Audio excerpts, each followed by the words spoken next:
और इधर रूस ने यूक्रेन में ड्रोन के और खतरनाक रूप को उतार दिया है। इस ड्रोन में ऐसा वॉरहेड लगा है जो टारगेट को पिघलाकर तबाह कर देगा।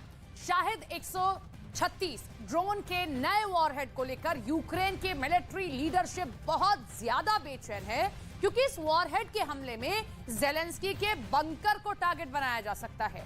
पुतिन के इरादे साफ हैं, वो अब अपने दुश्मन को पिघला कर मारना चाहते हैं। इसीलिए रूस को ईरान से सप्लाई हो रहे ड्रोन के बारे में 5 बड़ी बातें पता चली हैं।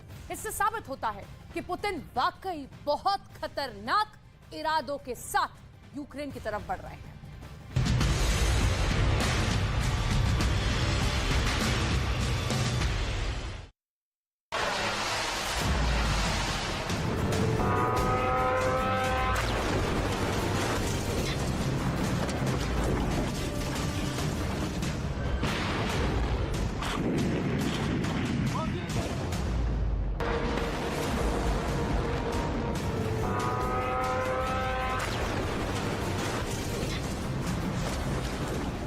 पुतिन का हिटमैन और पावरफुल बन गया है।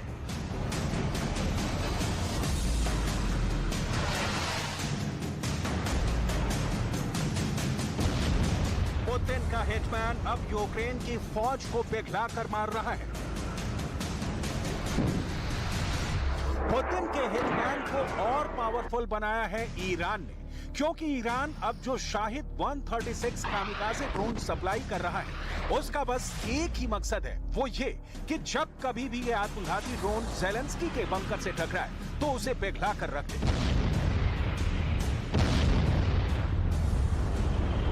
कुल मिलाकर रूस का मैसेज बहुत साफ है कि पुतिन अब दुश्मन को पिघला कर मारेंगे। वो 0% रहम दिखाएंगे और इसके लिए उनका सबसे बड़ा हथियार एक बार फिर शाहिद ड्रोन साबित होगा, जिसे ईरान ने और भी घातक बना दिया है।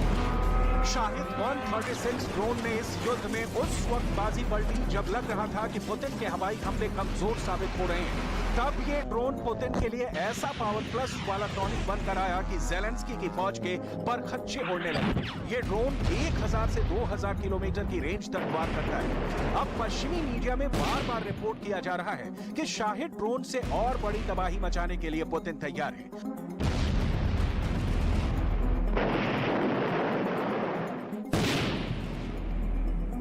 और ऐसा यूक्रेन के ओडेसा में गिरे शाहिद ड्रोन के एक मलबे को देखकर बताया जा रहा है। इस ड्रोन के वॉरहेड की तस्वीर देखिए, जो इस वक्त यूक्रेन और नाटो की खुफिया एजेंसियों के बीच वायरल हो रही है। इस वॉरहेड में कॉपर की 18 प्लेट मिली है। ये वॉरहेड जब फटता है तो उससे हाइपरसोनिक रफ्तार से तबाही होती है, यानी इस वॉरहेड में लगे छर्रे हाइपरसोनिक रफ्तार से टारगेट को तबाह करते हैं। और ऐसा 360 डिग्री में होता है, क्योंकि ये वॉरहेड धमाके के बाद न सिर्फ अपने टारगेट को तबाह करता है, बल्कि उसके चारों तरफ भी तबाही मचाता है।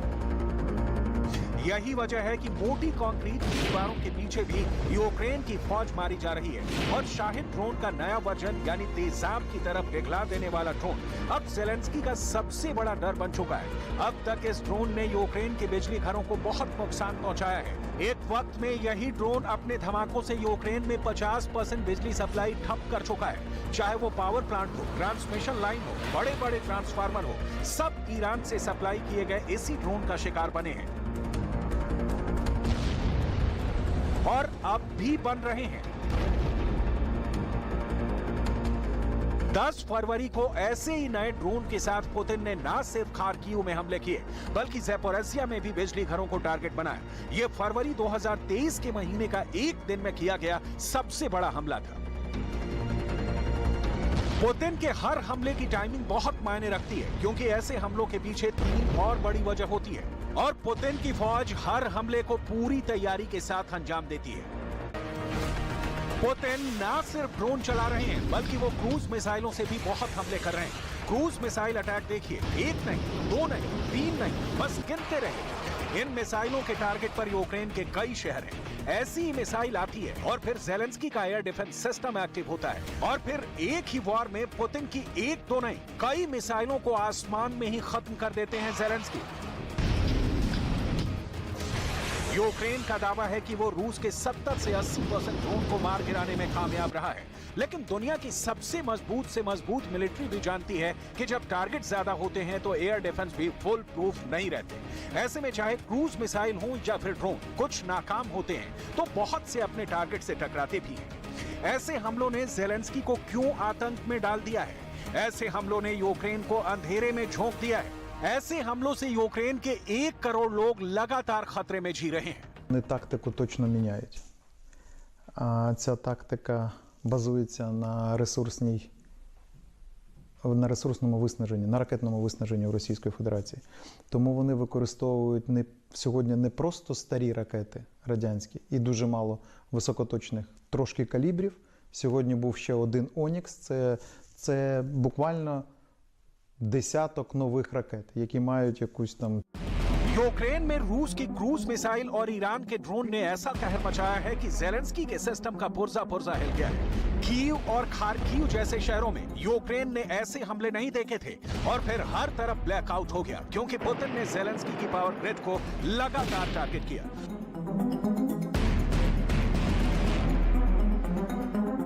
पुतिन ईरान के ड्रोन खरीद कर बहुत खुश हैं। पुतिन की फौज लगातार ईरान के ड्रोन इस्तेमाल कर रही है।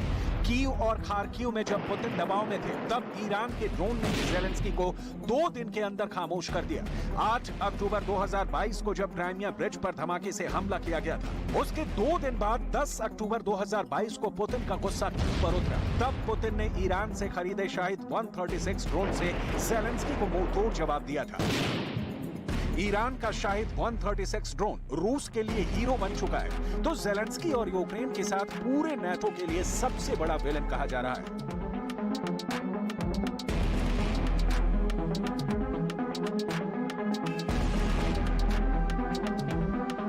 8 अक्टूबर को सुबह 6:07 का ये वीडियो देखिए, जब रूस को क्राइमिया से जोड़ने वाले पुल पर बहुत बड़ा धमाका होता है। क्राइमिया से रूस का संपर्क टूट जाता है। इस धमाके को ज़ेलेंस्की और नाटो का मास्टर स्ट्रोक बताया जाता है।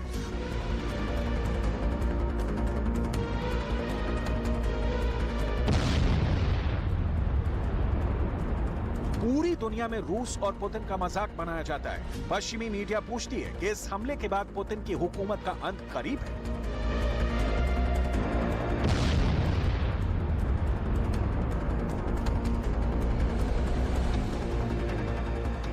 लेकिन 10 अक्टूबर 2022 को कीव शहर की सुबह ड्रोन के हमलों से गूंजने लगती है। पुतिन ने ईरान के ड्रोन का ऐसा इस्तेमाल किया कि सबको लगा कि अब पुतिन की तीसरी आंख खुल चुकी है।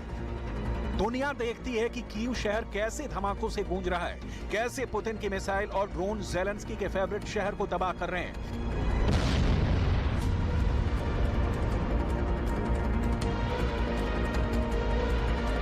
इसलिए पुतिन का ड्रोन वाला बदला बहुत खतरनाक माना जाता है, जो पुतिन बहुत आराम से और बहुत खामोशी से लेते हैं। ईरान के ड्रोन की अहमियत पुतिन ने बहुत जल्दी समझी और इस हथियार को फौरन यूक्रेन में तैनात कर दिया।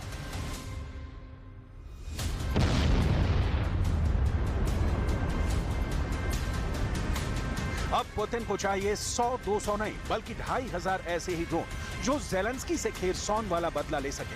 पुतिन अब हिटमैन का नया वर्जन चाहते हैं। इशारा साफ है, पुतिन के बदले वाली आग अभी और भड़केगी। पुतिन ज़ेलेंस्की को क्राइमिया हमले के बाद अपना गुस्सा फिर दिखाना चाहते हैं। सवाल है कि क्या अगले सरप्राइज अटैक में ज़ेलेंस्की का बंकर पूरी तरह तबाह हो जाएगा? ज़ेलेंस्की के सीक्रेट अड्डे पर पुतिन के हिटमैन का हमला कैसे होगा? इसी पर अमेरिका से लेकर ब्रिटेन और जर्मनी तक नाटो का हर देश बहुत गौर से सोच रहा है। देखा जाए तो पुतिन का युद्ध वाला कारखाना इस वक्त ईरान चला रहा है। यूक्रेन में होने वाले धमाकों के पीछे वाली तैयारी देखिए, आपके होश उड़ जाएंगे। यूक्रेन में युद्ध के लिए रूस को ड्रोन सप्लाई करने वाला ईरान अब ताजिकिस्तान में ड्रोन फैक्ट्री खोल रहा है। इजरायल ने अपनी कंपनियों से कहा है कि वो लंबी दूरी वाले स्टेल्थ ड्रोन बनाए। ज़ेलेंस्की ने भी डिमांड रखी है। ज़ेलेंस्की को भी अब नेवी वाले ड्रोन चाहिए और उन्होंने 10-20 नहीं 100 से ज्यादा ड्रोन की डिमांड रख दी है। रिपोर्ट्स ऐसी मिलती रही है कि रूस अपने नए सैनिकों को ईरान के ड्रोन्स की लगातार ट्रेनिंग दे रहा है। इस बात ने नाटो को भी हैरान कर दिया था।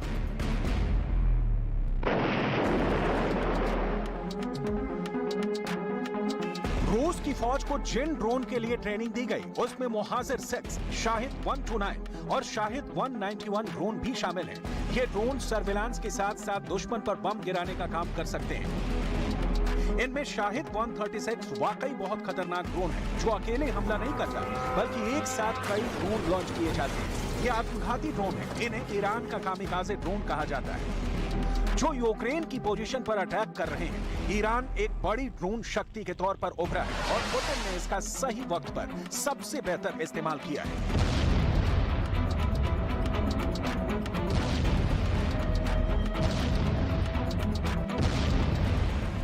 FIR नंबर 208 शनिवार रात 10 बजे से लगातार सिर्फ News 18 इंडिया पर।